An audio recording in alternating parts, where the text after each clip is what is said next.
ఈరోజు మనం విజ్ఞాన శాస్త్రం అంటే ఏమిటో తెలుసుకుందాం. విజ్ఞాన శాస్త్రం పరిచయం. ఒక ముఖ్య గమనిక, ఈ లెసన్ మీకు ఈజీగా లేదా బోర్‌గా అనిపియొచ్చు. కానీ చాలా ఇంపార్టెంట్ పాయింట్స్ ఉన్నాయండి. అప్లికేషన్ మెథడ్‌లో ఏదన్నా ప్రశ్న అడగాలంటే ఇందులోకెళ్ళి అడిగే ఆస్కారం కూడా ఉందండి. వినండి. ఓకే అండి. ఆధునిక సౌకర్యాలు. దీని ఉద్దేశం ఏంటంటే, శాస్త్రవేత్తలు ఆలోచనలు అంటే వాళ్ళ పరిశోధనలు ఫలితమే మనము అధునాతన సౌకర్యాలను పొందుతున్నాము. ఇలాంటి అధునాతన సౌకర్యాలు కంప్యూటర్లు, మొబైల్ ఫోన్లు, ఇంటర్నెట్, అంతరిక్ష వాహనాలు, సంకర జాతి ఆహార ధాన్యాలు, రోబోటిక్స్ మరియు అధునాతన వైద్యం లాంటి అన్ని అన్ని సౌకర్యాలు శాస్త్రవేత్తల ఆలోచన ఫలితమే. శాస్త్రవేత్తల శైలి ఎలా ఉంటుందండి? వీరు ప్రకృతిని ఒక ప్రత్యేక పద్ధతిలో అర్థం చేసుకోవడానికి, పరిశీలించడానికి విభిన్న కోణాల్లో ఆలోచిస్తారు. వాళ్ళ శైలి ఎలా ఉంటుంది? విభిన్న కోణాల్లో ఆలోచన. ఓకే అండి. విజ్ఞాన శాస్త్రం అంటే ఏమిటి? మన చుట్టూ ఉన్న ప్రాకృతిక ప్రపంచం ఎలా పనిచేస్తుందో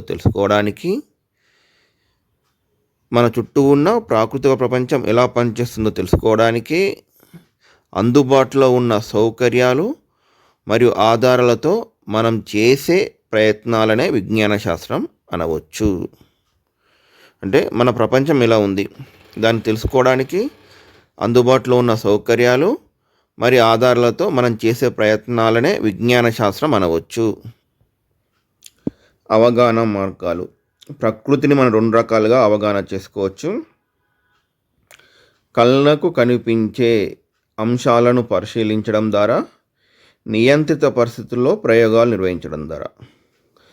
ప్రకృతిని మనం 2 రకాలుగా అవగాహన చేసుకోవచ్చు. ఎలా అంటే పరిశీలించడం ద్వారా, ప్రయోగాలు చేయడం ద్వారా. మళ్ళీ ఇంకోటి, ఒక అంశాన్ని ఎంపిక చేసుకొని క్రమపద్ధతిలో అంటే స్టెప్ బై స్టెప్ పద్ధతిలో ప్రయోగాలు చేస్తూ జ్ఞానం పొందడమే విజ్ఞాన శాస్త్రం.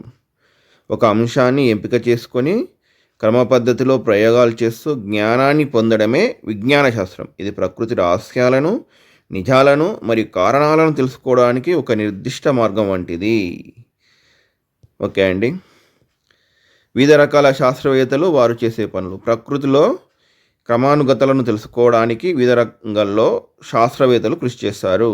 పర్యావరణ శాస్త్రవేత్తలు వివిధ ఆవరణ వ్యవస్థలో నివసించే జీవజాతులు, అంటే ఏదైనా ఒక ఆవరణ వ్యవస్థ ఉంటుందండి. ఆ భూ ఆవరణ వ్యవస్థ కావచ్చు, నీటి ఆవరణ వ్యవస్థ కావచ్చు, గడ్డి ఆవరణ వ్యవస్థ కావచ్చు, ఎడారి ఆవరణ వ్యవస్థ కావచ్చు, ఏదో ఒక ఆవరణ వ్యవస్థలో నివసించే జీవజాతుల ప్రవర్తనను పరిశీలించేవారు పర్యావరణ శాస్త్రవేత్తలు. కాకులు, పులులు, చేపలు, వానపాములు, గద్ద మొదలగునవి.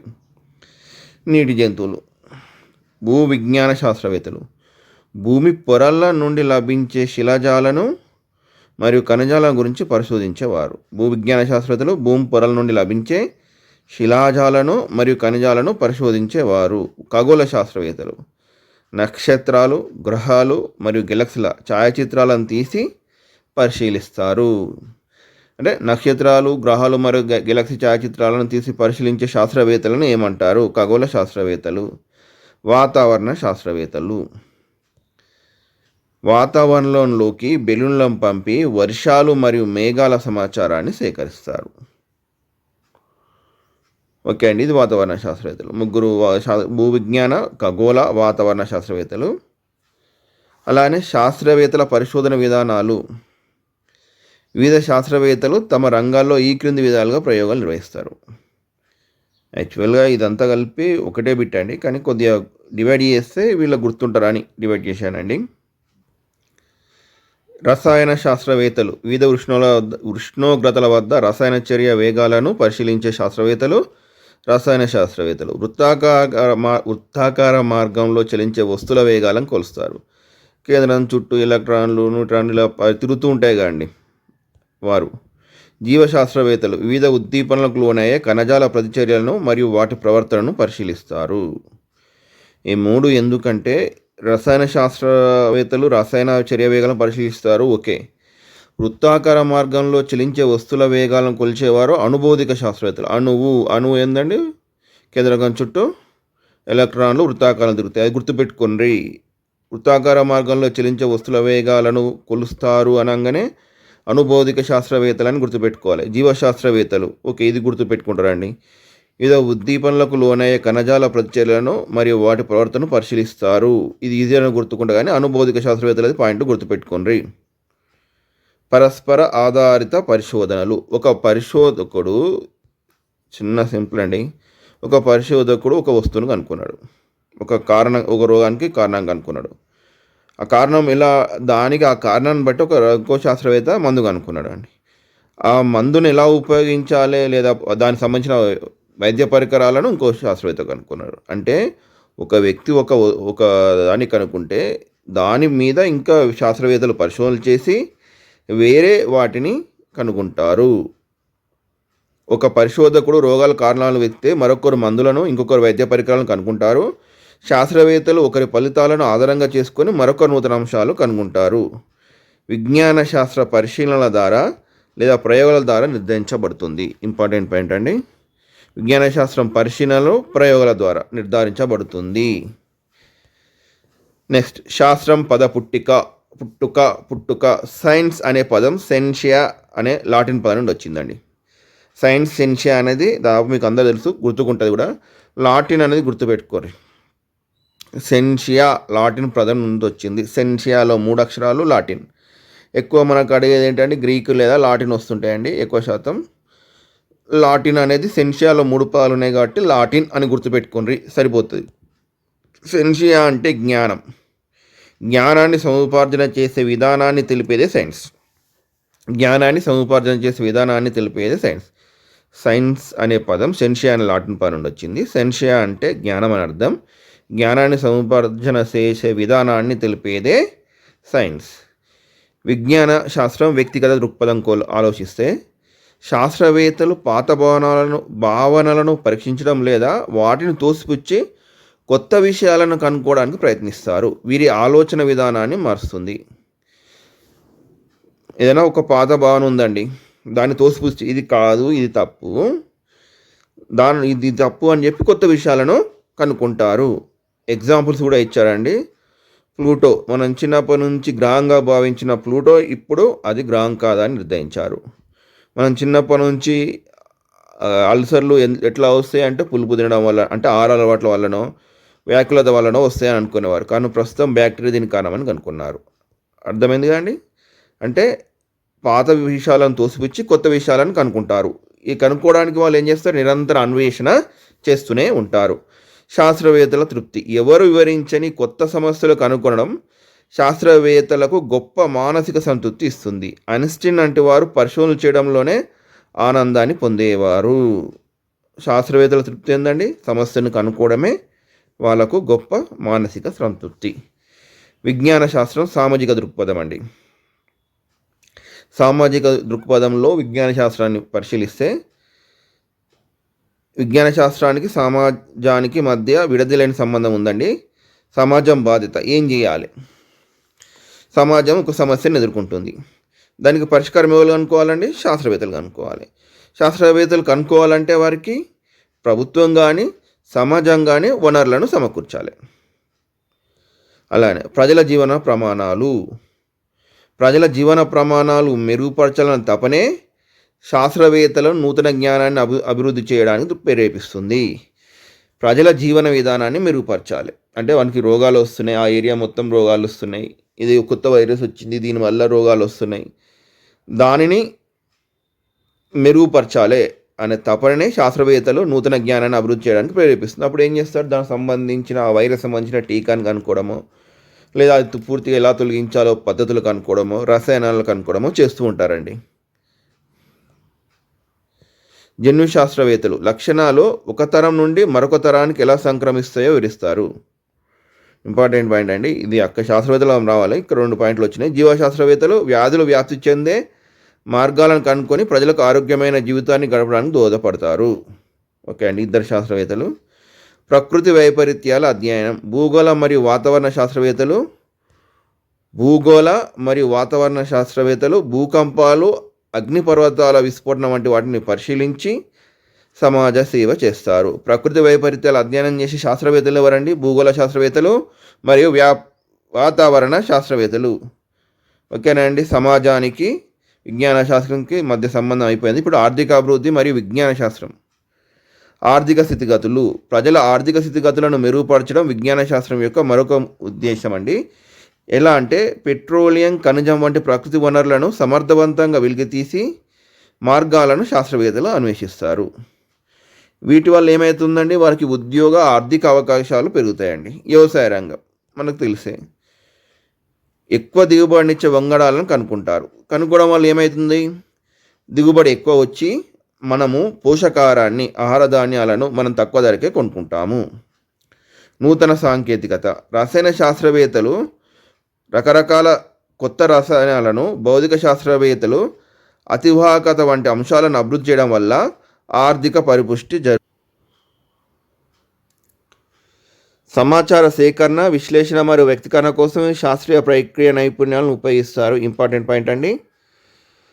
ఈ పద్ధతిలో ముఖ్యమైన సోపానాలు ఏంటంటే ప్రశ్నించడం, పరికల్పనలు చేయడం, ప్రణాళికలను సిద్ధం చేయడం, ప్రయోగం నిర్వహించడం, ఫలితాలను ప్రదర్శించడం. ఈ శాస్త్రీయ ప్రక్రియ నైపుణ్యాలను వినియోగిస్తారు. ఏంటి అండి, ప్రశ్నించడం, పరికల్పన చేయడం, ప్రణాళిక సిద్ధం చేయడం, ప్రయోగం నిర్వహించడం, ఫలితాలను ప్రదర్శించడం. ఈ 6 ఇక్కడ మీకు ఎగ్జాంపుల్తో సహా ఇచ్చాడండి. అరవింద్ అనే ఒక విద్యార్థి గురించి ఇచ్చాడు. విత్తనాలు మొలకెత్తడానికి ఏ నేల మెరుగైనది. ఫస్ట్ ఏంటిది, ఇక్కడ మన సోపానాల్లో ప్రశ్నించడం. అతను ప్రశ్నించుకున్నాడు, విత్తనాలు మొలకెత్తడానికి ఏ నేల మెరుగైనది. ఈ పరిశీలన కోసం జ్ఞానేంద్రియాలను ఉపయోగించాలి. 100% జ్ఞానేంద్రియాలు ఉపయోగపడతాయండి. సమాధానం తెలుసుకోవాలనుకుంటున్న ప్రశ్నను స్పష్టంగా రాసుకోవాలి.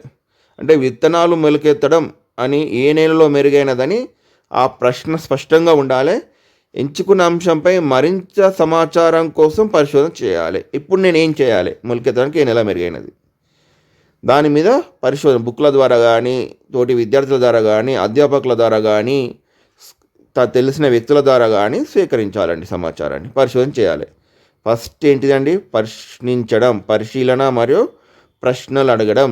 ఒక ఇతను ప్రశ్న అడిగిండండి, ఏమడిగిండు, విత్తనాలు మొలకెత్తడానికి ఏ నెల మెరుగైనది. రెండోది, ప్రశ్నించిన తర్వాత ఏం చేయాలండి, పరికల్పనలు చేయండి. అంటే పరికల్పనలు రూపొందించుకోవాలి. ప్రశ్నించిన తర్వాత పరిశీలన అండ్ ప్రశ్నించిన తర్వాత పరికల్పనలను రూపొందించుకోవాలి. అడిగిన ప్రశ్న ఉండవచ్చు అనిపించే సాధ్యమైన సమాధానాన్ని పరికల్పన అంటారు. అడిగిన ప్రశ్నకు ఉండవచ్చు అనిపించే, ఉంటే ఖచ్చితం అది ఉంటుంది, ఉండకపోవచ్చు, మనకు అనిపించే ఉండవచ్చు అనిపించే సాధ్యమైన సమాధానాన్ని పరికల్పన అంటారు. పరికల్పన అనేది పరీక్షించడానికి వీలుగా పూర్తి అర్థవంతమైన వాక్య రూపంలో ఉండాలి. పరికల్పన అనేది పరీక్షించడానికి వీలుగా పూర్తి అర్థవంతమైన వాక్య రూపంలో ఉండాలి. ఎలా అంటే, ఇసుక నేలలో చిక్కుడు గింజలు బాగా మొలకెత్తుతాయని నేను అనుకుంటున్నాను అని అరవింద్ తన పరికల్పన రాసుకున్నాడు. అది తప్ప రైటా తర్వాత విషయం. అతను ఏమన్నాడు, అడిగిన ప్రశ్నకు ఉండవచ్చు అనిపించే సాధ్యమైన సమాధానాన్ని రాసుకున్నాడు. ఇసుక నేలలో చిక్కుడు గింజలు బాగా మొలకెత్తాయని నేను అనుకున్నాను అని అనుకున్నాడండి. తర్వాత ఏం చేయాలి, ప్రయోగం కోసం ప్రణాళిక చేయాలండి. ప్రణాళికను సిద్ధం చేసుకోవాలి. ఇలా పరికల్పనలను పరీక్షించడానికి చరరాశులను నియంత్రిస్తూ ఒక మంచి ప్రయోగాన్ని నిర్ణయించుకోవాలి. చరరాశులను నియంత్రిస్తూ, అవేంటి అంటే, చరరాశులు పరిశోధన ఫలితాన్ని ప్రభావితం చేసే అంశాలను చరరాశులు అంటారు. పరిశోధన ఫలితాన్ని ప్రభావితం చేసే అంశాలను ఏమంటారండి, చరరాశులు అంటారు. స్థిర చరరాశులు ప్రయోగంలో మార్పు లేకుండా ఉండేటివి. కాంతి, నీరు కంపల్సరీ అవసరం అండి మొక్క మొలకెత్తడానికి. సో ఇవి స్థిర చరరాశులు. మార్చగల చరరాశులు ప్రయోగం కోసం మనం మార్పు చేసేటి ఇసుక నేల కావచ్చు, బంకమట్టి కావచ్చు, తోట మట్టిని కావచ్చు. అంటే ఈ మొక్కకు విత్తనం నుండి మొక్క మొలకెత్తడానికి ఇసుక నేల మీద ప్రయోగం చేయొచ్చు, బంకమట్టి నేల మీద ప్రయోగం చేయొచ్చు, తోటమట్టి నేల మీద ప్రయోగం చేయొచ్చు, ఇంకా ఎర్ర నేల మీద ప్రయోగం చేయొచ్చు, ఏ నేల మీద అయినా సముద్రం ఒడ్డు మీద ప్రయోగం చేయొచ్చు. ఏ నేలమైనా మనం మార్చగలుగుతున్నాం ఈ చరరాశులను. కాంతి, నీరును మనం అస్సలుకే మార్చలేం కాబట్టి ఇవి స్థిరమైన చరరాశులు. ఓకే అండి. ఇప్పుడు ఏం చేసిండు, చరరాశులను ఎంపిక చేసుకున్నాడండి. ప్రయోగం కోసం ప్రయోగం చేయాలి. ఇప్పుడు ఏం చేయాలండి, ప్రయోగం కోసం ప్రణాళికను సిద్ధం చేసుకోవాలి. ప్రయోగం కోసం అనుసరించవలసిన సోపానాలు, అవసరమయ్యే పరికరాల జాబితాను సిద్ధం చేసుకోవాలి. అంటే ఆ ప్రయోగం ఎలా చేస్తున్నావు, ఈ ఫస్ట్ స్టెప్లో ఏం చేస్తున్నావు, సెకండ్ స్టెప్స్లో ఏం చేస్తున్నావు, థర్డ్ స్టెప్లో ఏం చేస్తున్నావు, లేదా ఆ మొక్క విత్తనం నుండి మొలకెత్తుంది 2 రోజులకు ఒకసారి చూస్తావా, 3 రోజులకు ఒకసారి కొలుస్తావా, 4 రోజులకు ఒకసారి కొలుస్తావా, వారానికి ఒకసారి కొలుస్తావా అనేది ఆ సోపానాలు, దాన్ని కొలవడానికి అవసరమైన పరికరాలను సంబంధించిన జాబితాను కూడా సిద్ధం చేసుకోవాలి. సమాచారాన్ని ఎలా సేకరించాలి, ఎలా నమోదు చేయాలో ముందే నిర్ణయించుకోవాలి. ఈ విధంగా సెంటీమీటర్లనా, మీటర్లనా, లేదా డేస్లనా, దాని గ్రాఫ్ రూపంలోనా, బార్ గ్రాఫ్ రూపంలోనా, లెక్కల రూపంలోనా, అక్షరాల రూపంలోనా, అంకెల రూపంలోనా, ఇలా ఏ విధంగా నమోదు చేసుకోవాలో ముందే నిర్ణయించుకోవాలి. అయిపోయిందండి, మనం ప్రణాళిక చేశామండి, ప్రణాళిక సిద్ధం చేసుకున్నాం. నెక్స్ట్ ఏం చేయాలి, ప్రయోగం నిర్వహించాలి. అయితే ఈ ప్రయోగ రూపకల్పనకు అతడు చేసుకున్న చూద్దామండి. 3 వేరువేరు నెలల్లో ఇసుక, బంకమట్టి, తోటమట్టి ఒకే రకమైన విత్తనం నాటిండండి. అన్ని కుండీలకు ఒకే రకమైన నీరు, కాంతిని అందిస్తూ ఈ చరరాశులను నియంత్రించాలి. అంటే ఒకటి నీడలో, ఒకటి ఎండలో పెట్టొద్దండి. నీరు, కాంతి సమాన దృష్టిలో, ఒక కుండికి ఎక్కువ నీరు, కుండికి తక్కువ నీరు కాదండి, సమాన పరిమాణంలో నీరు అందించాలి. సమానమైన కాంతి విస్తరించేటట్టు మొక్కపై ఏర్పాటు చేయాలి. ఇసుక, బంకమట్టి, తోటమట్టి లాంటి కుండీలలో మొక్కలను నాటాలి. ఓకే అండి. ప్రయోగం నిర్వహణ 4వది. మనం ప్రశ్నించినామండి, పరికల్పన చేసుకున్నామండి, ప్రణాళిక చేసుకున్నామండి. ప్రణాళిక చేసుకున్న తర్వాత ఇప్పుడు ఏం చేస్తున్నామండి, పరిష్కారం. అంటే ప్రణాళికను ఇదేటో వేంద్రదున బాబు ప్రయోగ నిర్వహణ చేసుకోవాలండి. ముందుగా రాసుకున్న సోపానాల ప్రకారమే ప్రయోగం నిర్వహించాలి. మనం ఏమేమి చేయాలి అనే పద్ధతులు స్టెప్స్ రాసుకున్నామండి, ఆ స్టెప్స్ ప్రకారమే చేయాలి. ప్రయోగం జరుగుతున్నప్పుడు మార్పులను జాగ్రత్తగా పరిశీలిస్తూ కొలతలను నమోదు చేయాలి. అది ఎంత పెరిగింది, సమాచారాన్ని సులభంగా మరియు జాగ్రత్తగా అధ్యయనించిన వీలుగా దానికి ఒక క్రమ పద్ధతిలో ఉంచాలి. ఇట్లా పడితే అట్లా కాకుండా సేకరించిన కొలతలను ఒక క్రమ పద్ధతిలో తీసుకోవాలండి. నమోదు చేసే విధానం, అరవింద్ విత్తనాల నుండి వచ్చిన మొక్కల పొడవులను ప్రతి 3 రోజులకు ఒకసారి కొలిచి ఆ వివరాలను పట్టికలో రాశాడు. తర్వాత ఏం చేసిండు, 21 రోజుల తర్వాత మొక్కల ఎదుగుదల ఆధారంగా ఒక సోపాన చిత్రాన్ని దించాడు. బార్ గ్రాఫ్, కడ్డీల మ్యాప్, ఏదో ఒకటి రూపంలో అతడు సోపాన చిత్రాన్ని తయారు చేసుకున్నాడండి. పరిశీలన ఇచ్చిండండి, పరిశీలన చేసిండు, ప్రశ్నించుకుండు ఫస్ట్ స్టెప్. నెక్స్ట్ పరికల్పన రూపొందించుకుండు, ప్రయోగ నిర్వహణకు అవసరమైన ప్రణాళిక సిద్ధం చేసుకుండు, ప్రయోగం చేసిండండి. అయిపోయింది. 21 రోజుల్లో ప్రయోగం అయిపోయిందని. నిర్ధారించడం మరియు ఫలితాల ప్రదర్శన. సేకరించిన సమాచారాన్ని పట్టికలు, చార్ట్ లేదా గ్రాఫ్ రూపంలో మనం విశ్లేషించాలి. అంటే 3వ రోజు ఎంత పెరిగినాయి 3. ప్రయోగం ద్వారా వచ్చిన ముగింపు లేదా ఫలితాన్ని రాయాలి. ప్రయోగ ఫలితాన్ని మనం ముందుగా ఊహించిన పరికల్పనతో పోల్చుడాలి. మన పరికల్పన సరైనదా కాదని నిర్ణయించుకోవాలి. అతను పరికల్పన ఏం చేసిండండి, ఇసుక నేలలో మొక్క విత్తనం మొలకెత్తుంది అన్నిటికంటే. కానీ ఇక్కడ అతను ఏం తెలుసుకున్నాడండి, తన పరికల్పన తప్పు. తోటమట్టి, ఇసుక నేలలో నాటిన విత్తనాలు మొలకెత్తి సమానంగా ఎదిగాయి. బంకమట్టి నేలలో విత్తనాలు మొలకెత్తినప్పటికీ మొక్కలు బాగా ఎదగలేదు. ఎందుకన్నది బంకమట్టి కాబట్టి. బంకమట్టి నేలలో పెరిగే విత్తనాలే పెరుగుతాయండి. ఓకే అండి. పరిశోధన కొనసాగించడం. ఒకవేళ ప్రయోగం తర్వాత పరికల్పన తప్పని తేలితే కొత్త పరికల్పన రూపొందించి వివిధ చరరాశులను మారుస్తూ మళ్ళీ పరీక్షించాలి. ఇప్పుడు తప్పని తేలింది, దాన్ని మళ్ళీ నిర్వహించాలండి. అక్కడ ఏం చేయాలి, స్థిరరాశులను కాదండి, చిరరాశులు అలా ఉంటే చిరరాశులను మారుస్తూ వేరే మట్టిని తీసుకొచ్చి ప్రయోగం చేయాలండి.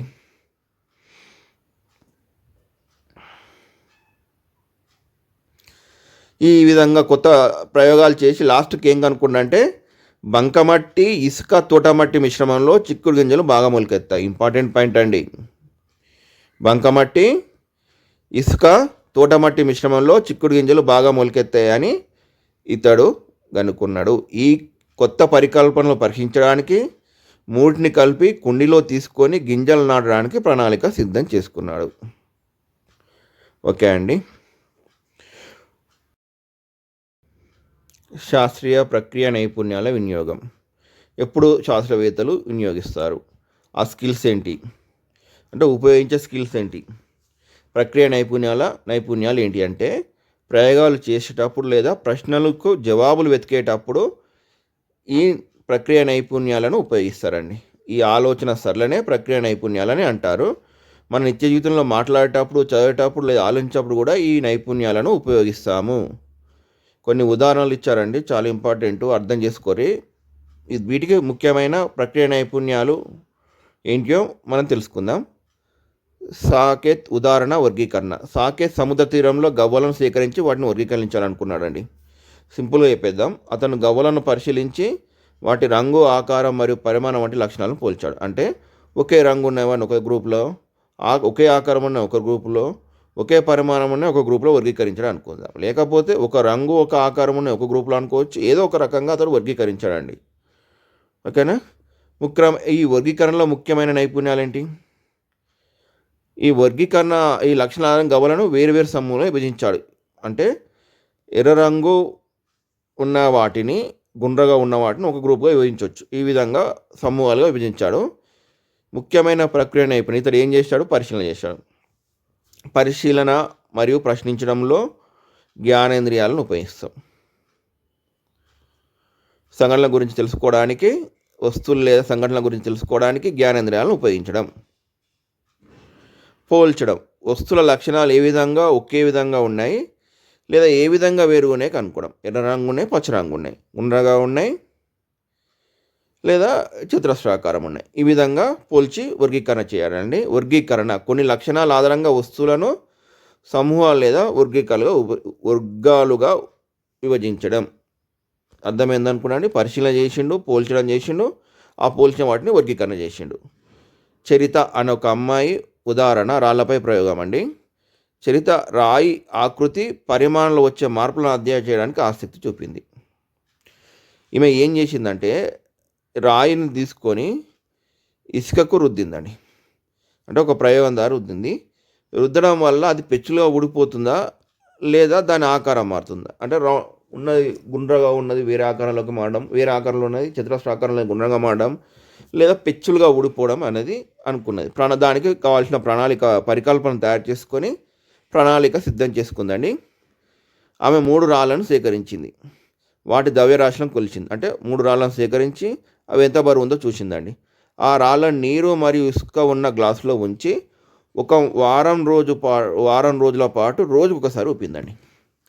అంటే 3 ద్రవ్యరాశులను కొలిచింది. 3 రాళ్ళను, అన్ని సమానంగా ఉండాల్సిన అవసరం లేదు. 3 రాళ్ళను సేకరించింది, వాటి ద్రవ్యరాశులను కొలిచింది. ఒకటి 50 గ్రాములు ఉంది, ఒకటి 10 గ్రాములు ఉంది, ఒకటి 20 గ్రాములు ఉంది, ఎన్నో గ్రాములు ఉన్నాయండి. ఆ ద్రవ్యరాశిని కొలిచింది. ఆ రాళ్ళను నీరు మరియు ఇసుక ఉన్న గ్లాసులో ఉంచింది. ఒక వారం పాటు ఉంచింది. కానీ ప్రతిరోజు ఒక్కసారి ఊపింది. ఈ వారం రోజులు ఒక్కొక్కసారి ఊపిందండి. వారం తర్వాత రాళ్ళు, ఇసుక ద్రవ్యరాశులను తిరిగి కొలిచి రాళ్ళ ద్రవ్యరాశిని కొలిచిందండి, ఇక్కడ ఇసుక ద్రవ్యరాశులను కొలిచిందండి. సమాచారాన్ని విశ్లేషించింది. రాళ్ళు ఇసుకతో రుద్దడం వల్ల అవి పెచ్చులుగా విడిపోతాయని ఆమె నిర్ధారించుకుందని.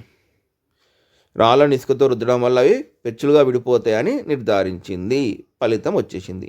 ఈమె ఉపయోగించిన ప్రక్రియ నైపుణ్యాలు ఏంటి? ఇంతకుముందుకేమో వర్గీకరణ, ఈమె ప్రయోగం చేసింది. ఫస్ట్ ఈమె చేసిందని ఏం ప్రక్రియ నైపుణ్యం ఉపయోగించి కొలిచిందండి. ద్రవ్యరాశిని కొలిచింది. పొడవు, ఘన పరిమాణం వంటిని గ్రాము, సెంటీమీటర్, లీటర్ వంటి ప్రమాణాలతో కొలిచిందండి. వస్తువుల లక్షణాలైన ద్రవ్యరాశిని, పొడవు, ఘన పరిమాణం వంటి వాటిని గ్రాము, సెంటీమీటర్, లీటర్ వంటి ప్రమాణాలతో కొలిచింది.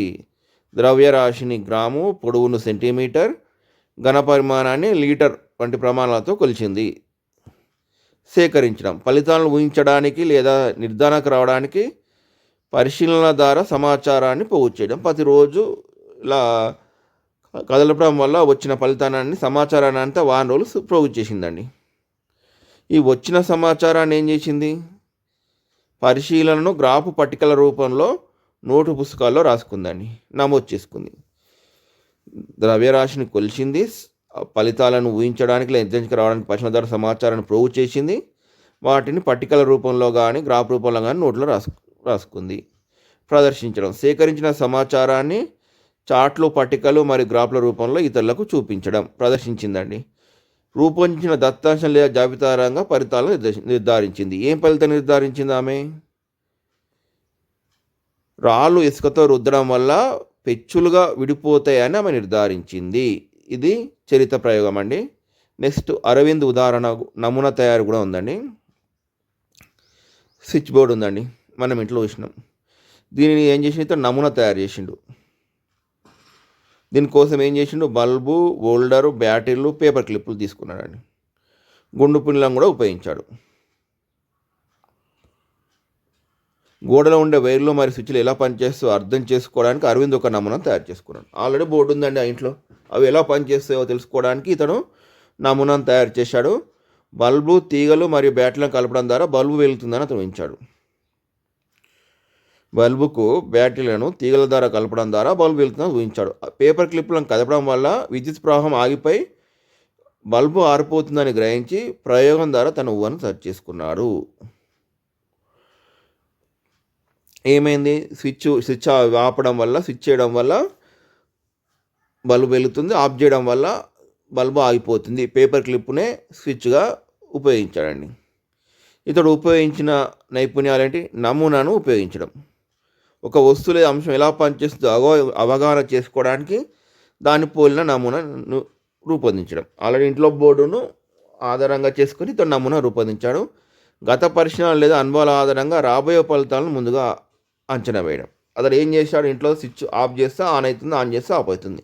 ఎలాగనుకున్నాడు? దాన్ని నిరూపించుకున్నాడు. పరిశీలన ఆధారంగా ఫలితాలు వివరించడానికి తార్కిక వివేచనను ఉపయోగించాడు. ఎందుకంటే విద్యుత్ ప్రవాహం లేకపోతే బల్బు ఆగిపోతుందని నిర్ధారించాడండి. ఇంకో ఉదాహరణ, శ్వేత ఉదాహరణ నీటి శోషణ ప్రయోగం అండి. ఈమె ఏ రకమైన టవాలు అంటే వివిధ దారాలతో తయారు చేసిన టవాలను సేకరించిందండి. తీసుకున్న తర్వాత 3 బీకర్లను తీసుకుందండి. సమానంగా 1 లీటర్ నీటిని తీసుకుంది. అన్నిట్లలో సమానంగా 3 టవాల్స్ను వేరువేరు బీకర్లలో 10 సెకండ్ల పాటు ఉంచిందండి. వేరువేరు ఈ మూడిట్లలో 10 సెకండ్ల పాటు ఉంచింది. తర్వాత వీటిని తీసివేసిందండి. తీసివేసి వాటి నుండి కారే నీటిని మరో బీకర్లో సేకరించింది. ఎన్ని సెకండ్లు? 5 సెకండ్స్ ప్రకారం వేరే బీకర్లలో సేకరించిందండి ఈ 3 టవాల నుంచి కారే నీటిని. ఇక్కడ చరరాశుల నియంత్రణ కూడా చేయాలండి. ఎందుకంటే కరెక్ట్ సమయాన్ని ఉపయోగించాలి. 3 టవాలను కరెక్ట్ 10 సెకండ్లలో, ఆ కారే నీటిని 5 సెకండ్లలో సేకరించాలండి. నీటి పరిమాణం కూడా 3 బీకర్లలో 1 లీటర్ తీసుకోవాలి. ఈ విధంగా తీసుకొని ఈ ప్రయోగంలో నీటి పరిమాణం మరియు సమయాన్ని సమానంగా ఉంచడం ద్వారా చరరాశులను నియంత్రించింది. ఈమె ముఖ్యమైన ప్రక్రియ నైపుణ్యాలు ఏమి ఉపయోగించింది? పరికల్పన, రాబోయే ఫలితాలను గురించి వివరణ ఇవ్వడం. కంపల్సరీ పరికల్పన చేసుకుందండి, ప్రణాళిక చేసుకుంది, మరియు ప్రయోగాన్ని నిర్వహించిందండి. పరికల్పన పరీక్షించడానికి అవసరమైన సోపాలను గుర్తించి ప్రణాళికాబద్ధంగా ప్రయోగం చేసింది. ఇందులో ఏం చేసింది? చర్యరాశులను నియంత్రణ చేసిందండి. ప్రయోగ ఫలితాన్ని ప్రభావితం చేసే కారకాలను గుర్తించి ఒక సమయంలో ఒక చర్యరాశిని మాత్రమే పరీక్షించడం చేసిందండి. అంటే 1 లీటర్ను నీటినే తీసుకుంది, 10 సెకండ్లు మాత్రమే ఉంచింది, 5 సెకండ్ల మాత్రమే కారే నీటిని సేకరించింది.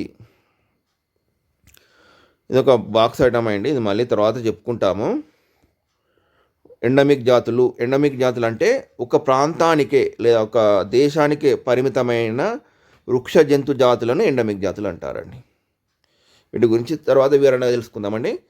ఒక దేశం లేదా ఒక ప్రత్యేక ప్రాంతానికి పరిమితమైన ఉండే వృక్ష జంతు జాతులు ఏమంటారు? ఎండమిక్ జాతులు అంటారు. ఉదాహరణలో కంగారు ఆస్ట్రేలియాకు, కివి న్యూజిలాండ్కు. అలానే పశ్చిమ కనుమలలో ప్రపంచంలో మొత్తం ఎండమిక్ ఉభయచరాల్లో 62% ఉన్నాయండి పశ్చిమ కనుమల్లోనే, ప్రపంచంలోనే. అలానే సరీసృపాల్లో 50% ఉన్నాయండి. ఉభయచరాలు 62% ఉన్నాయండి, సరీసృపాలు 50% ప్రపంచంలోనే పశ్చిమ కనుమల్లో ఉన్నాయండి. మొక్కలు ఆర్కిడ్స్, గంధం చెట్టు, సైకస్ ఔషధ మొక్కలండి. ఇవి అంతరించిపోయే జాతుల జాబితా అండి. పై ఏమో ఎండమిక్ జాతులండి, ఇవేమో అంతరించిపోయే జాతులండి. ఆర్కిడ్, గంధం చెట్టు, సైకస్, ఔషధ మొక్కలు, అంతరించిపోయే జాతుల జాబితా అండి జంతువులు. ఇవి చాలా ఉన్నాయండి, ఇప్పుడు కొన్ని ఇస్తున్నాను. జంతువులు మీరు ఇవి కొన్ని అయినా ఇదే గుర్తుపెట్టుకోనండి. చిరుతపులి, సింహం, పులి ఇవి మాంసాహార అడవిలో జంతువులు.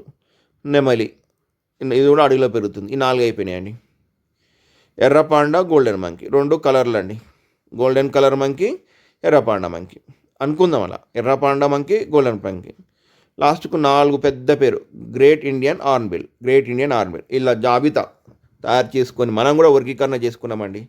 అతడు గవల్ని ఎలా వర్గీకరణ చేస్తాడో మనం కూడా అడవి జంతువులు, ఎక్కడ ఉండే జంతువులు వాటి ఆధారంగా చేసుకొని మనం కూడా ఈజీగా గుర్తుపెట్టుకోవచ్చండి. చిరుతపులి, సింహం, పులి, నెమలి ఇవి అడవి జంతువులు.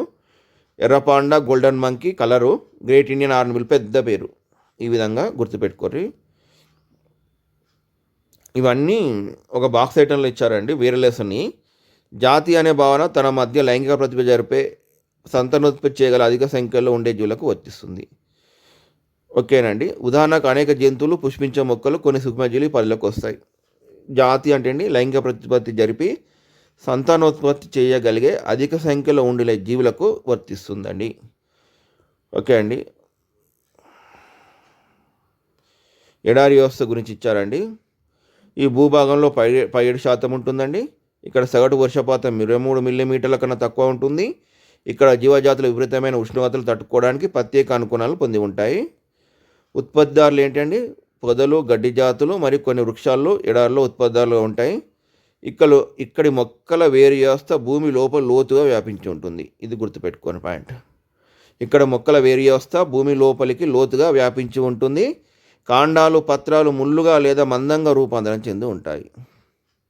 కాండాలు, పత్రాలు ముళ్ళుగా అంటే పత్రాలు ముళ్ళుగా, కాండాలు మందంగా రూపాంతరం చెంది ఉంటాయి. బ్రహ్మజముడు వంటి మొక్కల కాండాలు రసభరితంగా మారి నీటి నిల్వ చేసుకుంటాయి. బ్రహ్మజముడిలో పత్రభ కాండం ఏ విధంగా పడుతుంది? రసభరితంగా మారి నీటిని నిల్వ చేసుకుంటుంది. నేలతో పోల్చితే వినియోగదారుల గురించి అండి, ఇక్కడ జంతు వైవిధ్యం తక్కువ. ఓన్లీ నీటి కొరతను తట్టుకునే సరీసృపాలు, కీటకాలు మరియు క్షీరదాలు కనిపిస్తాయి. కొన్ని సరీసృపాలు నిశాచరాలుగా ఉంటాయి. ఒంటె తన జీర్ణాశయంలో అధిక మొత్తంలో నీటిని నిల్వ చేసుకుంటుంది. జీర్ణాశయంలో ఈ పాయింట్స్ అన్ని బాక్స్ ఐటమ్స్ వచ్చాయండి వివిధ లెసన్స్లో నుంచి. ఇవి మళ్ళీ మనం ఎక్స్ప్లెయిన్ చేసుకుంటామండి, కానీ వచ్చినాయి కాబట్టి ఈ పాయింట్స్ని గుర్తుపెట్టుకోండి. నేర్చుకోవడం కోసం చదవడం ఒక పాయింట్స్ ఇచ్చాడండి, జనరల్ పాయింట్స్. ఒక్కసారి అలా చదువుకుంటూ పోదాం మనం కూడా. శాస్త్రవేత్తలు తమ పరిశోధనలో చదవడం, రాయడం మరియు సంఖ్యలను ఉపయోగించడం వంటి నైపుణ్యాలను నిరంతరం వాడుతుంటారు. వాళ్ళు ఎప్పుడు చదువుతూనే ఉంటారండి, ఎప్పటి రాస్తూనే ఉంటారండి, లెక్కలు ఎప్పుడు చేస్తూనే ఉంటారండి. తాను పరిశోధించిన అంశం గురించి పూర్తి అవగాహన కోసం వారు విస్తృతంగా చదువుతారు. ఉత్తమ శాస్త్ర పాఠకులు కావడానికి అనుసరించవలసిన పద్ధతులు దీని కింది పాయింట్ అండి వచ్చింది. అంటే ఇక్కడ ఏమిటంటే శాస్త్రవేత్తలు నిరంతరం చదువుతూనే ఉంటారు, రాస్తూనే ఉంటారు, లెక్కలు చేస్తూనే ఉంటారు, ఆ సంఖ్యలను ఉపయోగిస్తూనే ఉంటారని ఉద్దేశం అండి.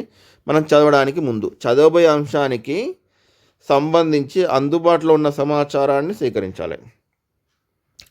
శాస్త్ర పదజాలంపై ప్రత్యేక దృష్టిని సాధించి ప్రతి పదాన్ని సరిగా పలకడం మరియు వాటి అర్థాన్ని వాక్యాల్లో ఉపయోగించడం అలవాటు చేసుకోవాలి. మనం స్పష్టంగా పలకాలి, వాటి అర్థాలను వాక్యాల్లో ఉపయోగించడం నేర్చుకోవాలి. విభాగానికి ఉన్న శీర్షికను చదివి దాని ద్వారా ఏ సమాచారం లభిస్తుందో ముందుగా ఊహించాలి. దీనికి శీర్షిక అంటే ఉత్తమ శాస్త్ర పాఠకులు కావడానికి అనుసరించాల్సిన పద్ధతులు. ఈ శీర్షికను బట్టి మనకి ఏ సమాచారం వస్తుంది? చదవడం గురించి సమాచారం వస్తుంది. చదివేటప్పుడు ఏం చేయాలి? ప్రతి పారాగ్రాఫ్లోని ప్రధానమైన భావాన్ని గుర్తించాలి. ఈ పారాగ్రాఫ్లో ఏముంది, ఆ భావాన్ని గుర్తించుకుని ఈ పారాగ్రాఫ్ ఈ భావం, ఈ పారాగ్రాఫ్లో ఈ భావం సంబంధించి ఈ పాయింట్లు ఉన్నాయి. ఈ భావాన్ని మద్దతించే ఇతర అంశాలను తర్వాత పారాగ్రాఫ్లో వెతకాలి. ఈ పారాగ్రాఫ్ ఎక్స్ప్లెయిన్ చేస్తే తర్వాత ఇంకో పారాగ్రాఫ్ ఏం చేస్తాడని వాటి గురించి ఇండివిజువల్గా వివరిస్తుండని. పాఠంలో ఛాయాచిత్రాలు, ఫొటోసు, దృష్టాంతాలు మరియు వాటి శీర్షికలను నిశితంగా అధ్యయనం చేయాలి. చదివిన అంశం అర్థం కాకపోతే తిరిగి ఆ విభాగాన్ని చదివి సమాధానాలు రాబట్టాలి. ఇది చదివేటప్పుడు అండి. చదివిన తర్వాత ఏం చేయాలి? చదివిన అంశాలను సారాంశాన్ని క్రోడీకరించాలి. నేర్చుకున్న అంశాలను మీ సొంత మాటలో రాయడం వల్ల కొత్త ఆలోచనలు పుడతాయి. శాస్త్రవేత్తలు తను చేసిన పనికి ఇతరులు వివరించడానికి మరియు పరిశీలనలు, నిర్ధారణలు మరియు ఫలితాలను రాత రూపంలో ప్రదర్శిస్తారు. చదివిన తర్వాత ఏం చేయాలండి? సారాంశాన్ని క్రోడీకరించాలి. నేర్చుకున్న అంశాలను మీ సొంత మాటల్లో రాయాలి. దానివల్ల కొత్త అంశాలు పుడతాయి, ఆలోచనలు కూడా పుడతాయి. శాస్త్రవేత్తలు తాము చేసిన పనిని ఇతరులకు వివరించడానికి పరిశీలనలు, నిర్ధారణలు మరియు ఫలితాలను రాత రూపంలో ప్రదర్శిస్తారు. ఓకే అండి, ఆ రాత రూపంలో ఎలా ప్రవర్తిస్తారో చూద్దాం. పరిశోధనలు తెలుసుకున్న విషయాలను రాయడం వల్ల ఇతరులకు ఆ పని అర్థం చేసుకోవడానికి వీలవుతుంది. పరిశోధన తెలుసుకున్న విషయాలు రాయడం వల్ల ఇతరులకు ఆ పని అర్థం చేసుకోవడానికి వీలవుతుంది. ఇలా సమాచారాన్ని రాయడం. మీ పరిశీలనల, నిర్ధారణలు మరియు ప్రయోగ పద్ధతులను వర్ణించవచ్చు. సమాచారాన్ని రాయొచ్చు. మీ పరిశీలనలు ఎలా చేశారు, ఏం నిర్ధారణకు వచ్చారు, ఏ ప్రయోగ పద్ధతులను అనుసరించారు, ఈ సమాచారాన్ని రాయొచ్చు. విషయాలను కథలుగా లేదా ఉదాహరణలతో వివరించవచ్చు. మక్కి కాకుండా ఒక కథలాగా కానీ లేదా ఉదాహరణలు చెబుతూ పోల్చుతూ వివరిస్తే ఎక్కువగా ఉంటుంది. అభిప్రాయాన్ని వ్యక్తం చేసే రాత. లేఖలు, పద్యాలు లేదా పాటల రూపంలో సైన్స్ విషయాలను తెలియజేయాలి. అభిప్రాయాన్ని సేకరించే రాత. ప్రధాన సమస్యలపై ఇతరులు రాసిన వ్యాసాలను సేకరించడం మరియు వాటి ఆధారంగా సొంతగా వ్యాసాలు రాయడం అండి. అవగాహన పెంపొందించడం. నేర్చుకున్న అంశాల రాత రూపంలో పెట్టడం వల్ల చదివేవారికి సైన్స్ పట్ల అవగాహన మరియు ఆలోచించే శక్తి పెరుగుతుంది. ఇవన్నీ జనరల్ పాయింట్స్ అండి. ఇది కూడా జనరల్ పాయింట్సే. ఒకసారి చదువుకుందాం. శాస్త్రవేత్తలకు ఉండవలసిన ముఖ్యమైన నైపుణ్యాల్లో గణాంకాలను సేకరించడం, పోల్చడం మరియు వాటి ఫలితాల కోసం వాడడం. ముఖ్యమైన నైపుణ్యంలో గణాంకాలను సేకరించడం. ఓ మొక్క పెరిగింది, 3 మొక్కలు పెరిగినాయి. ఏ విధంగా పెరిగినాయి? గణాంకాలు సేకరించాలి. 3 మొక్కల్లో ఏవి పోల్చాలి, వాటి ఫలితాలలో కోసం ఈ పోల్చడం గణాంకాలను వాడాలండి. ఖచ్చితమైన కొలతలు.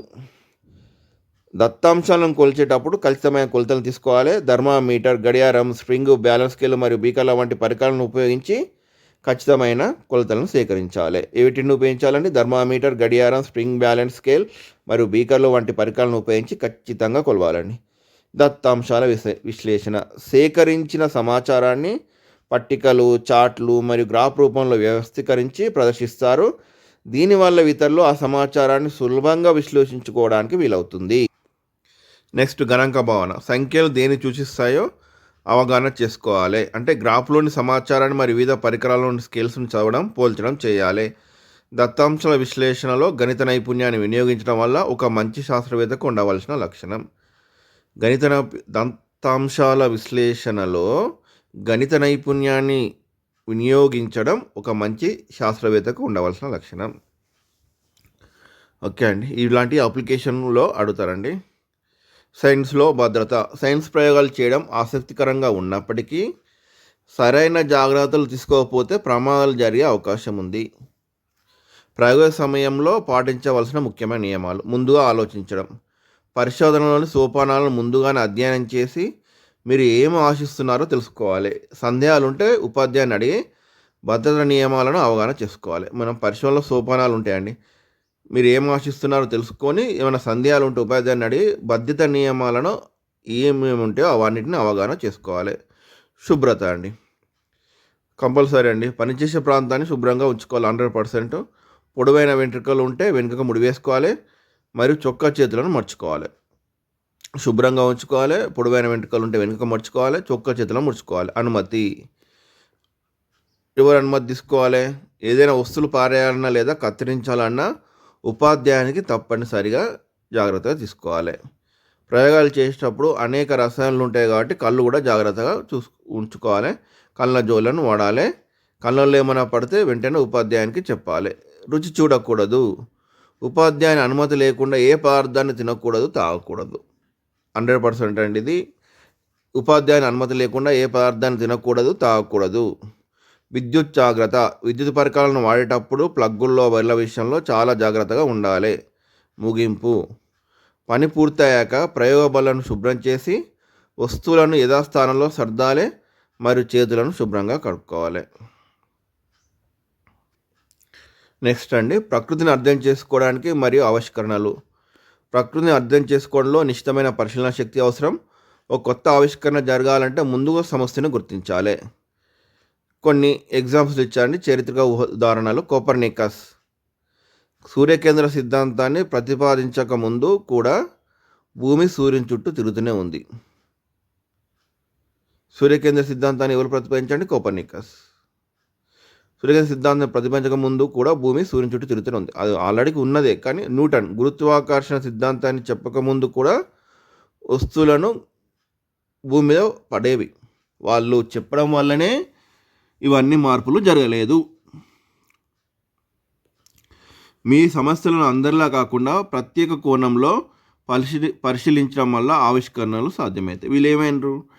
సూర్యకేంద్ర సిద్ధాంతాన్ని పరిశీలించకపోతే, ప్రతిపాదించకపోతే అది అలానే ఉండేది. గురుత్వాకర్షణ సిద్ధాంతం ప్రత్యేక కోణంలో పరిశీలించడం వల్లనే గురుత్వాకర్షణ సిద్ధాంతం రూపొందించబడింది. మనుషుల అవసరాలే కొత్త ఆవిష్కరణలకు దారితీస్తాయి. ఉదాహరణకు వేగంగా ప్రయాణించాలన్న అవసరం నుండి ప్రయాణించాలన్న అవసరం నుండి బండి ఉత్పత్తి అయిందండి. బండి నుంచి ఇప్పుడు సూపర్సోనిక్ విమానాలు, అంతరిక్ష నౌకలు పుట్టాయి. వేగంగా వెళ్ళడానికి చక్రం రూపొందించబడి, చక్రం నుంచి సైకిల్, సైకిల్ నుంచి మోటార్ సైకిల్, మోటార్ సైకిల్ నుంచి కారు, కారు నుంచి రైలు, రైలు నుంచి విమానాలు, విమానాల నుంచి సూపర్సోనిక్ విమానాలు, సూపర్సోనిక్ అంతరిక్ష నౌకలు పుట్టాయి. అంటే ఈ క్రమ పద్ధతిలో రూపొందించకపోవచ్చు, కానీ మనం వేగంగా వెళ్ళాలన్న మనిషి ఆలోచన ప్రకారం ఇవన్నీ రూపొందించబడ్డాయి. క్రమ పద్ధతిని గుర్తించండి. ప్రతి పనికిలో ఒక క్రమ పద్ధతి ఉంటుందండి. దీన్ని మన నిత్యంలో గమనించవచ్చు. ఇంట్లో అమ్మ వంట చేసే విధానం, సైకిల్ షాప్లో మరమ్మతులు చేసే పద్ధతి, రైతు పొలం దున్నడం వంటి పనులు ఒక క్రమ పద్ధతి కనిపిస్తుంది.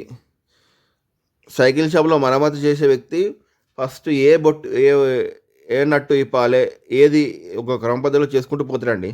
రైతు పొలం దున్నేటప్పుడు అడ్డగులో దున్నడండి, ఒక క్రమ పద్ధతిలో దున్నుకుంటూ పోతారండి. ఇలాగనే శాస్త్రీయ పరిశోధనలో కూడా క్రమ పద్ధతిలో చేయాలి. మన చుట్టూ ఉన్న ప్రకృతిలో కూడా అనేక ప్రశ్నలు మొదలుతుంటాయి. చీమలకు దారి ఎలా తెలుస్తుంది? ఆకులు ఎందుకు రాలిపోతాయి? ఇవన్నీ పరిశోధనలు చేయవచ్చండి. మీరు కూడా సమస్య పరిష్కారానికి పద్ధతులు ఆల్రెడీ మనం ఇవన్నీ చెప్పుకున్నామండి. సమస్యను గుర్తించడం, గదిలో లైట్ వెలుగుతలేదండి, ఒక సమస్యను గుర్తించాం. పరికల్పన చేయడం, దానికి సమస్యకు కారణాలను ఊహించి రాయాలి. ఫిలమెంట్ కాలిపోవడం లేదా స్విచ్ సరిగా పనిచేయడం, రెండిట్లో ఏ కారణం ఉన్నా కూడా అది వెలగదండి. సమాచారాన్ని సేకరించడం, ప్రయోగానికి అవసరమైన పరికరాలు, టెస్టర్, స్క్రూడ్రైవర్ మొదలైనవి మొత్తాన్ని సిద్ధం చేసుకోవాలండి. సమాచారాన్ని విశ్లేషించడం, సేకరించిన వస్తువుల పరిశీలన కోసం క్రమబద్ధంగా అమర్చుకోవాలి. ప్రయోగాలు చేయడం, ఎంచుకున్న పరికల్పనలను పరీక్షించి చూడాలి. అంటే ఫిలమెంట్ను పరిశీలించడం. ఫలితాలు విశ్లేషించడం, ప్రయోగ ఫలితం సమస్యను పరిశీలించకపోతే మరో పరికల్పనను పరీక్షించాలి. ఫిలమెంట్ బాగుంది, ఫ్యూజ్ను పరిశీలించాలండి. నిర్ధారణకు రావడం, ఫలితాల ఆధారంగా సరైన పరిష్కారం చూపాలి. అంటే ఫ్యూజ్ వైరు తెగిపోవడం వల్లనే బల్బు వెలగలేదు. ఓకే అండి, ఇది శాస్త్రీయ పద్ధతికి సోపానాలు ఇచ్చాడండి. ఎన్ని ఇచ్చాడండి? 7 సోపానాలు ఇచ్చాడు. 7 సోపానాలు దీని మీద ఇచ్చాడండి. బల్బు వెలిగిపోవడానికి కారణం ఏంటి? ఇవన్నీ గుర్తుపెట్టుకోవాల్సినవి. అధ్యయనానికి వనరులు, పాఠశాలలోని ప్రయోగశాల, గ్రంథాలయం మరియు ఇంటర్నెట్ సౌకర్యాలను సమర్థవంతంగా ఉపయోగిస్తూ విజ్ఞాన శాస్త్రాన్ని అధ్యయనం చేయాలి. ఎట్లా అధ్యయనం చేయాలంటే ఓన్లీ టీచర్ చెప్పినవే కాకుండా ప్రయోగశాల ద్వారాని, గ్రంథాలయ ద్వారాని, మీకు అందుబాటులో ఉన్న ఇంటర్నెట్ సౌకర్యాలను సమర్థంగా ఉపయోగిస్తూ విజ్ఞాన శాస్త్రాన్ని అధ్యయనం చేయాలి. మీ ఇక్కడ ఒక బిట్ ఇచ్చారండి. ఎఫ్ కజోరి రాసిన చరిత్రలో సైన్స్ అనే పుస్తకం చదవచ్చు. ఎఫ్ కజోరి రాసిన చరిత్రలో సైన్స్ అనే పుస్తకాన్ని చదవచ్చు. ఎవరు రాశారు చరిత్రలో సైన్స్ అనే పుస్తకం? ఎఫ్ కజోరి. విజ్ఞాన శాస్త్ర విభాగాలు. విజ్ఞాన శాస్త్రం ప్రకృతిలో వివిధ అంశాలను నిశ్చితంగా పరిశీలిస్తుంది. అధ్యయనం చేసే అంశాలను బట్టి విజ్ఞాన శాస్త్రాన్ని అనేక విభాగాలుగా వర్గీకరించారు. అవన్నీ ఒక్కసారి చదువుకుంటూ వెళ్దామండి. అన్నీ మీకు తెలిసినాయి. 1 భౌతిక శాస్త్రం. పదార్థాల భౌతిక స్థితులైన చలనం, కాలం, గురుత్వాకర్షణ వంటి అంశాలను పరిశీలించేది ఏంటి అండి? భౌతిక శాస్త్రం. రసాయన శాస్త్రం. పదార్థాల నిర్మాణం, ధర్మాలు మరియు రసాయన ప్రతిచర్యలు. వృక్షశాస్త్రం. మొక్కల నిర్మాణం, పెరుగుదల మరియు వాటికి వచ్చే వ్యాధులు. జంతుశాస్త్రం వివిధ జీవరాశుల నిర్మాణం, అలవాట్లు, ఆవాసాలు మరియు వర్గీకరణ. ఖగోళ శాస్త్రం సూర్యుడు, చంద్రుడు, నక్షత్రాలు మరియు గ్రహాలు. భూ విజ్ఞాన శాస్త్రం భూమి నిర్మాణం, చరిత్ర, ఖనిజాలు మరియు శిలాజాల గురించి. వ్యవసాయ శాస్త్రం భూ విజ్ఞాన శాస్త్రం శిలల గురించి అండి, ఇక శిలాజాల గురించి కాదండి, అది వేరే శాస్త్రం అవుతుంది. వ్యవసాయ శాస్త్రం పంటల ఉత్పత్తికి మరియు నేల యాజమాన్య పద్ధతులకు. శరీర ధర్మశాస్త్రం జీవుల శరీర నిర్మాణం మరియు అవి పనిచేసే విధానాలు. మానవ విజ్ఞాన శాస్త్రం ప్రాచీన మరియు ఆధునిక మానవుల జీవన విధానాలు. సూక్ష్మజీవ శాస్త్రం బ్యాక్టీరియా, వైరస్ల వంటి సూక్ష్మజీవుల గురించి. జీవ సాంకేతిక శాస్త్రం జన్యుపరమైన అంశాలు, నూతన వంగడాలు మరియు మందుల ఉత్పత్తి. కీటక అధ్యయనం కీటక అధ్యయన శాస్త్రం కీటకాల లక్షణాలు మరియు వాటి ఉపయోగాలు. పక్షుల అధ్యయనం పక్షుల వాటి జీవన విధానాలు మరియు వలసల గురించి. మనోవిజ్ఞాన శాస్త్రం మానవుల ప్రవర్తన మరియు మానసిక స్థితి గురించి అధ్యయనం చేసే శాస్త్రాలు. చదువుకుంటా పోతున్నానండి, ఎందుకంటే మీకు అన్నీ తెలిసినాయే. భూకంప శాస్త్రం భూకంపాల గురించి అధ్యయనం. వర్గీకరణ శాస్త్రం జంతు వృక్ష ప్రపంచాన్ని వివిధ సమూహాలుగా వర్గీకరించడం. శిలాజ వర్గీకరణ శాస్త్రం విజ్ఞాన శాస్త్రం వృక్ష మరియు జంతు సంబంధిత శిలాజాల గురించి. ఆవరణ శాస్త్రం పర్యావరణ వ్యవస్థ గురించి అధ్యయనం. రోగ నిర్ధారణ శాస్త్రం వివిధ వ్యాధులు మరియు వాటి గల కారణాలు. వాతావరణ శాస్త్రం వాతావరణంలోని మార్పులు, పవనాలు మరియు సముద్రాల ప్రభావం గురించి అండి. జన్యుశాస్త్రం జన్యువుల సమాచారం గురించి. పరిణామ శాస్త్రం జీవ పరిమాణాల క్రమం గురించి అధ్యయనం. ఇవన్నీ మొత్తం 22 ఇచ్చారండి. ఇవన్నీ ఒకసారి చూసుకుంటే మీకు అర్థమైతే, ఇలా కన్ఫ్యూజ్ అవ్వడానికి ఏం లేవండి, ఆన్సర్లలోనే శాస్త్రం పేరు ఉంటుందండి, అంతే. ఇందులో ఉండే కొన్ని ప్రాక్టీస్ బిట్స్ మనం ప్రాక్టీస్ చేద్దామండి. సైన్స్ అనే పదం ఏ లాటిన్ పదం నుంచి వచ్చిందండి? సెన్షియా అంటే జ్ఞానం. ప్రకృతి రహస్యాలను వెతకడంలో ఒక పరికరంలో ఉపయోగపడేయండి విజ్ఞాన శాస్త్రం. ఓకేనండి. వివిధ ఆవరణ వ్యవస్థలో నివసించే జీవజాతుల ప్రవర్తనను పరిశీలించే వారిని ఏమంటారండి? పర్యావరణ శాస్త్రవేత్తలు. భూమి పొరల నుండి లభించే శిలాజాలు, ఖనిజాల గురించి అధ్యయనం చేసే శాస్త్రవేత్తలు భూ విజ్ఞాన శాస్త్రవేత్తలు. నక్షత్రాలు, గ్రహాలు మరియు గెలాక్సీలను పరిశీలించే శాస్త్రవేత్తలు ఏమంటారండి? ఖగోళ శాస్త్రవేత్తలు. వాతావరణంలో మార్పులు మరియు వర్షాల గురించి సమాచారం సేకరించేవారు వాతావరణ శాస్త్రవేత్తలు. రసాయన చర్య వేగాలను పరిశీలించే శాస్త్రవేత్తలు ఏమంటారండి? రసాయన శాస్త్రవేత్తలు. జీవుల ప్రవర్తన మరియు కణజాల ప్రతి చర్యలను పరిశీలించే శాస్త్రవేత్తలు ఏనండి? జీవశాస్త్రవేత్తలు. సరిదిద్దబడ్డ తప్పుల చరిత్రనే సైన్స్ అన్నది ఎవరండి? కార్ల్ పాపర్. పాపం అంటే తప్పు. కార్ల్ పాపర్ పాపం చేసిండు, తప్పులు చేసిండు. కార్ల్ పాపర్ కార్లు ఉన్నాయి కాబట్టి తప్పు చేసిండు. ఏదో రకంగా గుర్తుపెట్టుకోండి. సరిదిద్దబడ్డ తప్పుల చరిత్రనే సైన్స్ అన్నది ఎవరండి? కార్ల్ పాపర్. నేను గత సంవత్సరం రాసిన దాన్ని మారుస్తుంటాను. ఆల్బర్ట్ ఐన్స్టీన్ ఎవరండి? గత శాస్త్రవేత్త. గత శాస్త్రవేత్త అంటే పాత శాస్త్రవేత్త, గొప్ప శాస్త్రవేత్త. సో గత సంవత్సరం ఇతడు అని గుర్తుపెట్టుకోండి. ప్రతి సంవత్సరం గత సంవత్సరం రాసిన దాన్ని మారుస్తూ ఉంటాను. నా శాస్త్రవేత్త ఎవరండి? Albert Einstein. శాస్త్రవేత్తలు అనుసరించే ప్రత్యేక పరిశోధన పద్ధతి అండి శాస్త్రీయ పద్ధతి. శాస్త్రవేత్తలు అనుసరించే ప్రత్యేక పరిశోధన పద్ధతిని ఏమంటారండి? శాస్త్రీయ పద్ధతి. ఇంపార్టెంట్ పాయింట్ అండి, ఇది కూడా ఇంపార్టెంట్. నెక్స్ట్ది ప్రశ్నకు అవకాశం ఉన్న సాధ్యమయ్యే సమాధానాన్ని ఏమంటారంటే పరికల్పన. అవకాశం ఉన్న సాధ్యమయ్యే సమాధానం, అది రిజల్ట్ వస్తుందో రాదో తెలియదు. అవకాశం ఉన్న సాధ్యమయ్యే సమాధానం ఏమంటారు? పరికల్పన. తప్పు కావచ్చు, రైట్ కావచ్చు, గుర్తుపెట్టుకోండి. పరిశోధన ఫలితాన్ని ప్రభావితం చేసే అంశాలను ఏమంటారండి? చరరాశులు. పరిశోధన ఫలితాన్ని ప్రభావితం చేసే అంశాలను ఏమంటారండి? చరరాశులు.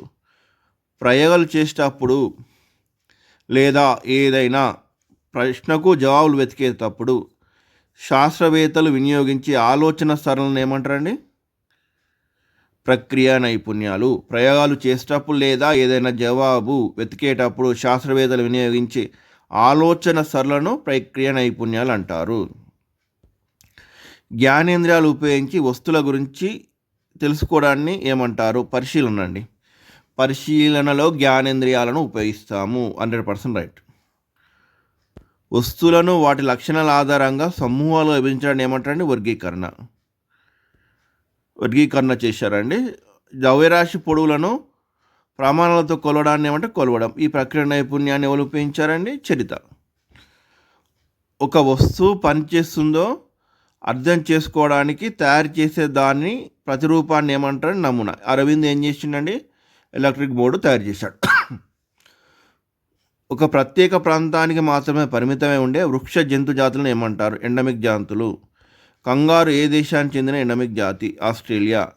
కివి పక్షి ఏ దేశపు ఎండమిక్ జాతి? న్యూజిలాండ్. ప్రకృతి యొక్క క్రియాత్మక ప్రమాణం అని దేన్ని అంటారు? ఆవరణ వ్యవస్థ అండి.